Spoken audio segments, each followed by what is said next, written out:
Yo guys, welcome back to a brand new YouTube video, and in today's video we're going to obviously be playing Call of Duty Mobile, and specifically I'll be going ahead and showcasing the BK57 and as well as the best BK57 Gunsmith build specifically for not only this season but for next season. And if you guys did not know, the BK57 is receiving massive amounts of buffs in the next season, so I just wanted to go ahead and showcase that and also give you guys a decent gameplay with the BK57.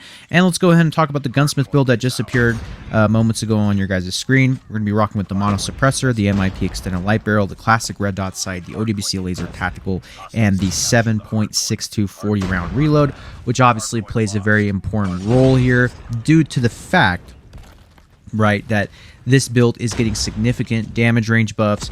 Like I said, vertical and horizontal recoil control buffs and things of that nature. I do think that we will be seeing the BK57 next season and season 11 a lot more in ranked. I do hope so.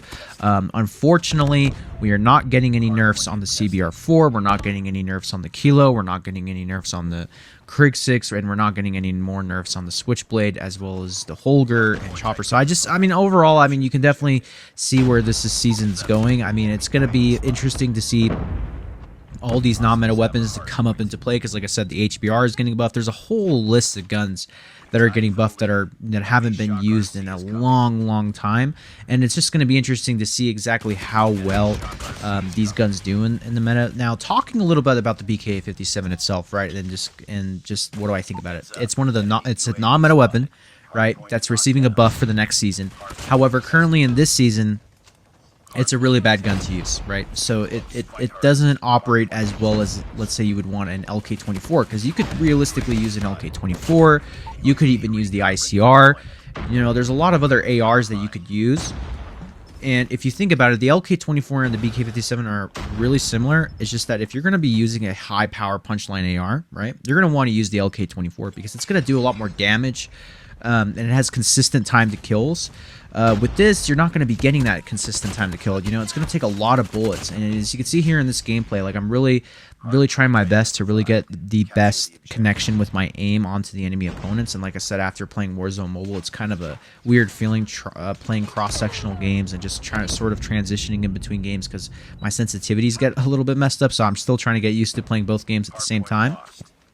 And regardless of that, I do think in terms of like what you can do, you could definitely put up a good fight with the BK57. It just really depends on how you're going to play. And obviously with me, right, like normally with every single, like, you guys know my play style. I like to play far back. I like to really take advantage of the long range gunfights in this map. And like, you know, there's certain occasions and there's certain situations like that, for example, where I just died. Like, the BK57 is not going to be in your favor to win those type of gunfights. Because, like, you know, going against guns like the Krieg 6, for example, it's just going to shut you down. Like, the damage, you know, in contrast to the BK57 is just not there, right? Like, you're not getting that same efficiency output that you would on those meta weapons. But in terms of this non-meta weapon, I think I would have to rate it, honestly, a D tier. It's not that great of a weapon. I would not recommend using it unless you really want to challenge yourself. Or, like I said, if you definitely want to have the loadout class for you know, ranked, I would, you know, for next season, go ahead and make sure to try it. I would definitely make sure to use this in season 11, obviously. But the reason why I'm making it for you guys now is I've seen a lot of people in the comment section being like, yo, Evader, can you try to bring the loadouts a lot faster, probably like the season before the actual next season? And I'm like, you know what, that's a great idea. I think I'll go ahead and do that. But like I said, I will be uploading more Warzone Mobile content, so hopefully I can get through this next season by bringing you guys all the latest and greatest Call of Duty Mobile videos. But regardless of that, you know, the BK57 is an amazing, I mean, it's, well, somewhat of an amazing weapon, right? I mean, it was one of the, you know, most OP guns back in its day, back in 2020 and early 2020. So I can, you know, there's some nostalgia using this weapon, but other than that, it's like, it's going to give you a rough time. You're going to want to stay back. You're going to want to play far away. You're going to want to be on head glitches, and you're not going to really want to do a whole lot when it comes to playing aggressive, because if you try to play aggressive with this weapon, you're not going to be rewarded at all.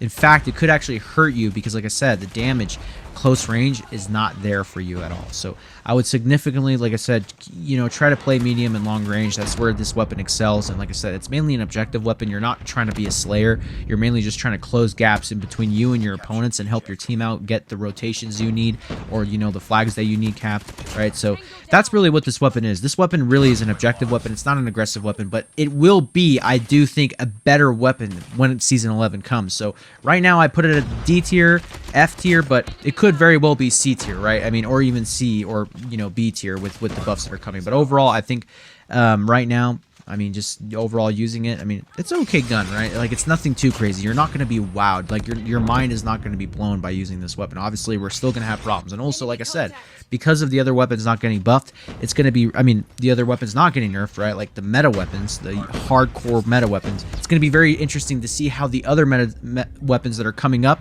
in the buffs really play out, right? So that's really what it comes down to, and I think we're going to see a lot of versatility and unique sense of weapon choices this next season. And I really do hope it changes, because like I said, guys, you know, with the Call of Duty Mobile not nerfing some of like the core guns that need to be nerfed, like the CBR4 for example, I think it's absolutely preposterous. So I think Call of Duty Mobile should really rethink the way that they're doing the balance changes, because like I said, I feel like they should be nerfing guns that need to be nerfed, and then they're not nerfing guns that are not supposed to be nerfed. Like, so like there's this whole dilemma, right, with the way that guns are getting balanced in COD Mobile, and I think Call of Duty Mobile needs to do a better job really addressing those issues, because if you really think about it, right, like the meta really isn't going to change. And I think if you look at the way that the next meta is going to look in the next season, in this upcoming month, I think we're in it for maybe another version of what we see now. And like I said, even if a weapon receives a massive change, right, like the BK57 for example, that's going to receive a change this upcoming, you know, week or 2 weeks,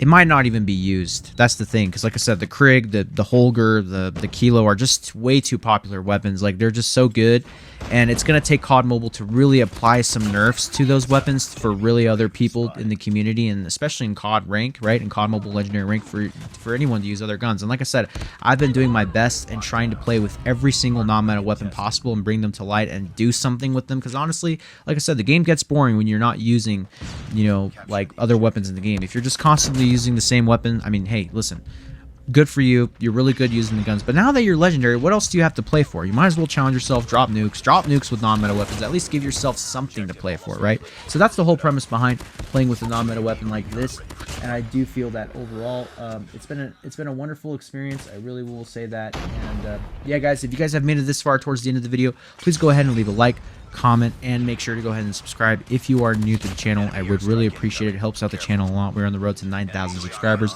You guys mean the world to me, and it's been an absolute pleasure bringing you guys this video. And without further ado, I'll see you guys at the next one. Peace.